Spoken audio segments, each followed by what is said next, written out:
Now, the city's enacted a 30-day grace period as of October 1st, where officers will only issue a warning ticket. But after that, if you get caught using one of these, it'll be a full citation. For Bobcat Update, I'm Ansel Hildebrand. ResLife has started to send out emails and make phone calls for incoming students for the spring semester. But for the fall, a flyer explaining the rules will be contained in a packet like this with the housing contract. For Bobcat Update, I'm Ansel Hildebrand. Graffiti is becoming increasingly visible in San Marcos. You can see it on windows, meters, and the sides of buildings. Business owner Matt Patterson says his building was targeted recently. He says the graffiti is a nuisance. It's more of inconvenience to go out there and repaint it and paint over it. It really didn't start happening until about 2 to 3 years ago. I've been in the building 13 years and I haven't really had that big of an issue until a couple of years ago. A new city ordinance was drafted recently aimed at curbing vandalism in San Marcos. If enacted, the ordinance would require offenders to restore the vandalized property themselves. The city's Beautification Commission had a public forum Monday night to discuss the proposed ordinance with residents. It is something that really needs to be dealt with. We are losing the battle against it. The forum gave residents a chance to offer criticism of the graffiti ordinance and to provide further explanation to residents. But the proposed ordinance would apply only to public property, such as the culvert on Sesame, which was recently cleaned of graffiti. So it's looking at closed libraries, this building when it's closed, aqueducts, viaducts, roads, bridges, not private property, but just the public property. One provision of the ordinance has stirred controversy. Some people think the prohibition against having felt pens or spray cans in and around public property may be going too far.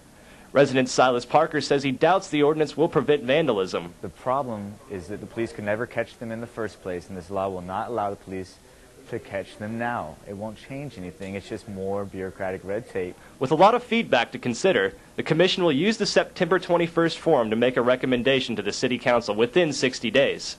For the Bobcat Update, I'm Ansel Hildebrand. Incoming Texas State students who want to live on campus will now be required to receive a bacterial meningitis vaccine before they can get a room. It does not apply to everyone who is currently living with us, only those students who will be coming into Texas State and moving on campus as a new resident for this academic year. A state law requires students at all higher education institutions to get the vaccine in order to live on campus. Texas State Department of Housing and Residential Life says the vaccine is necessary because meningitis can be very dangerous.